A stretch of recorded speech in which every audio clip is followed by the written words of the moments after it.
Salut à tous, c'est Paul de on se retrouve pour une nouvelle vidéo un peu particulière, car en effet c'est pas du gaming cette fois-ci, mais comme vous l'avez vu au titre, on va parler d'insectes, donc c'est ce qu'on appelle les phasmes. Donc déjà petite dédicace à mon ancienne collègue qui s'est libérée clairement en me donnant quelques phasmes et qui maintenant bah voilà, je les transporte partout clairement, tu les poses quelque part et puis bah ça bouge plus. Enfin voilà, donc ça reste une vidéo présentation, n'oubliez pas que la vidéo elle est divisée en parties ou en chapitres, donc bah, vous pouvez passer les étapes hein, si vous le souhaitez. Je pense qu'on va d'abord faire une petite partie présentation pour tous ceux qui connaissent pas ce que c'est que les phasmes en général.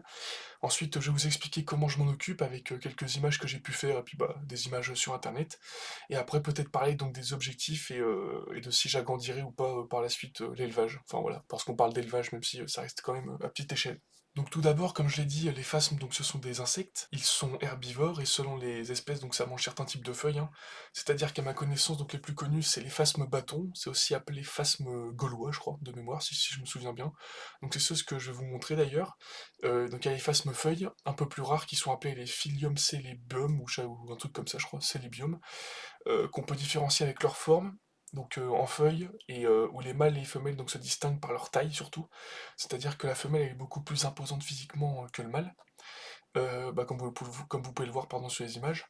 On a ensuite les phasmes écorces, donc alors là, le terme scientifique, j'ai dû pêcher un peu sur Google, c'est les Zextatosoma tiriatarum. Donc, moi je respecte même pas les phasmes, les noms, laisse tomber, ces phasmes écorces, et puis c'est tout, hein.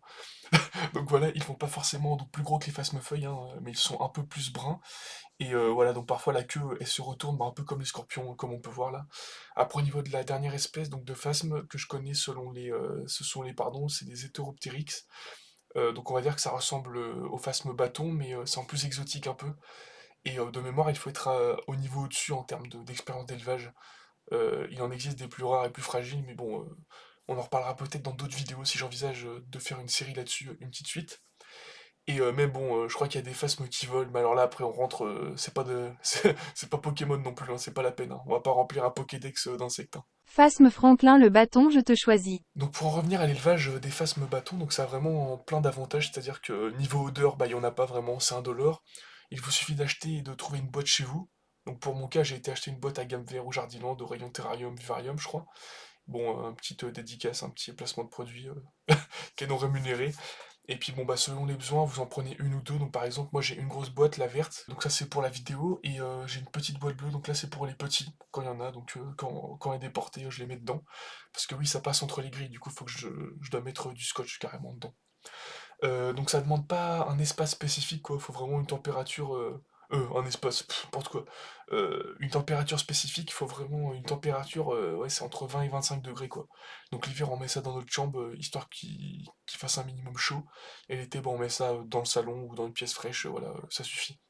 Ça vit au jour le jour, donc voilà, il n'y a pas d'heure de journée, d'heure de nuit. Ça vit vraiment comme nous, hein. Donc si vous ouvrez vos volets, bah voilà, ils font en fonction. Il y a des phasmes aussi qui demandent une hygrométrie précise. Donc par exemple, à 60 à 80 degrés, degrés, et je commence à fumer moi.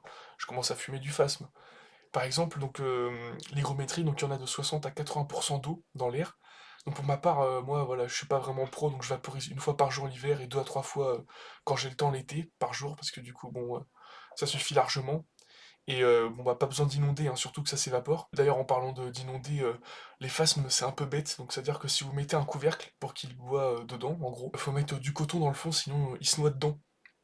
C'est con, je sais pas comment ils font, ils arrivent à mettre leur tête dedans, ils se noient, donc c'est arrivé à ma collègue, elle m'avait prévenu. C'est pour ça que bon, c'est tout autant efficace de vaporiser sur les feuilles et les parois, comme ça ils boivent et ils se déplacent et voilà, ils mangent les feuilles tranquillou quoi. En parlant des feuilles, on va parler nourriture justement, donc alors là c'est encore plus simple, il faut mettre des feuilles, donc pour ma part, hein, les phasmes bâtons, ça mange des feuilles de lierre, et je crois que selon les espèces, ils peuvent aussi manger des feuilles de rosier, de ronce, mais moi voilà, je mets que du lierre, ça se trouve partout, et ça tient à peu près une semaine environ. Après, suivant comment ça sèche, voilà, faut changer ou non régulièrement.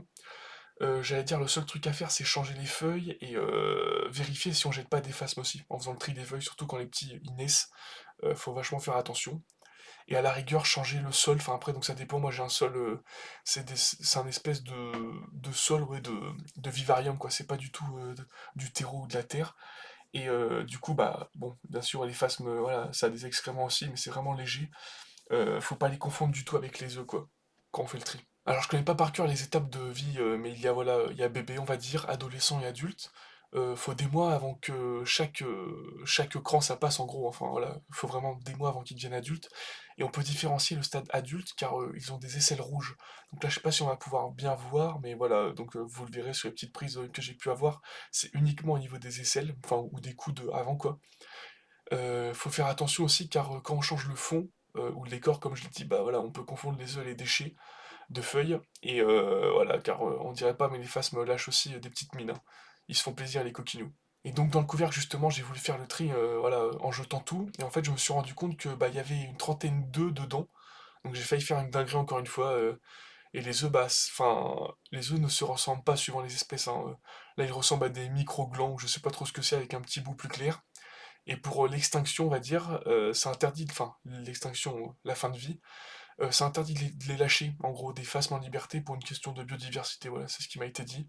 Et j'ai regardé aussi sur internet. Donc bah si t'en as trop malheureusement, faut soit les tuer, soit t'appelles ton chat pour faire le boulot, quoi. Y a pas trop de solutions. Et la seule info que j'ai jamais su trouver, c'est par rapport au sexe. Donc car un coup on trouve sur internet que c'est en fonction de la taille, après c'est en fonction de la taille de l'abdomen, de la couleur. Enfin voilà, tout joue un peu, j'ai l'impression. Et bah, du coup, à chaque fois, j'espère tomber sur un miracle et tomber sur des œufs, quoi. Donc c'est uniquement là, à ce moment-là, où je vois des œufs, que je sais que j'ai une femelle dans l'élevage. D'ailleurs, petite parenthèse, rien que pour le premier élevage, j'avais 3 phasmes. J'en avais un clair, un clair qui était petit, j'avais un petit brun et un grand brun. Donc que ça soit la taille ou la couleur, en fait, j'avais vraiment de tout. Donc là, voilà, j'étais sûr. Mais là, les phasmes, ils se ressemblaient un peu tous dans la boîte, j'en ai 5 pour le moment. Si je devais rajouter un truc aussi, c'est qu'il ne faut pas avoir peur, vraiment, c'est très maniable, ça bouge principalement la nuit, parce que voilà, il y a moins de prédateurs, je pense, dans leur milieu naturel, et en journée, bah, ça bouge pas vraiment, donc sauf si on vient à les enlever de leur milieu, hein. C'est-à-dire que si je le mets sur ma paume, ou sur autre chose que des branches ou feuilles, hein, ça peut être n'importe quoi, bah, ils vont pas se sentir à l'aise, du coup ils vont tracer, donc pour trouver un endroit où se camoufler, et une fois qu'on le remet dans la boîte, bah, il se calme et puis il se pose. Donc vous avez compris un peu le principe, voilà, donc c'est un animal de compagnie vite fait parce qu'il n'y a pas vraiment de lien, hein, clairement, hein. Il peut y avoir 40 à 50 œufs à la fois, sauf quand tu les jettes évidemment, sinon c'est con. C'est indolore, ça fait pas de bruit, tu dois juste vaporiser de temps en temps et changer les feuilles une fois par semaine, ça prend 10 minutes max par jour, vraiment, pour ceux qui disent que voilà, ça prend du temps. Ça a pas d'odeur, voilà, comme je le répète, pas comme les hamsters ou quoi, ou les animaux en général. Enfin voilà, quoi, je veux dire, on s'occupe pas d'un zoo, c'est assez tranquille. Et si j'ai donné à d'autres personnes d'en avoir, tant mieux, parce que du coup, bah, restez jusqu'à la fin de la vidéo. C'est la première fois que je dis ça, mais voilà, c'est terrible. Au niveau des objectifs et projets pour l'instant, donc j'ai qu'une espèce de phasme, c'est les phasmes bâtons, comme je vous l'ai dit. J'ai pour projet, quand je serai installé en coloc, donc c'est dans pas très longtemps normalement, hein, Inch'Allah, comme on dit, donc j'ai pour projet de reprendre peut-être un terrarium un peu plus gros et vertical pour les phasmes feuilles.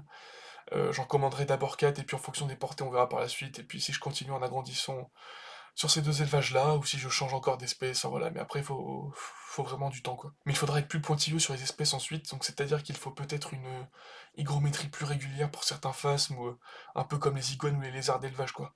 C'est pas la wall again, comme avec mes phasmes stylo, là. Donc pour ceux qui sont intéressés potentiellement, donc pour commencer l'aventure dans l'élevage de phasmes, je vous dis, c'est pas prise de tête, vraiment, le seul achat c'est la boîte et c'est tout. Et oui, et le petit vaporisateur.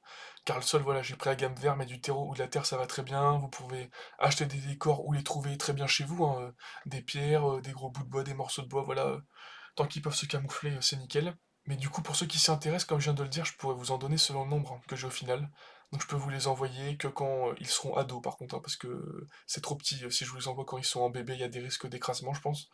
Et pareil pour les phasmes-feuilles, bah faudra attendre plus de temps par contre. Voilà, c'était une petite vidéo de présentation des phasmes, donc en particulier les phasmes bâtons, comme je l'ai répété pendant la vidéo, donc ceux que j'ai.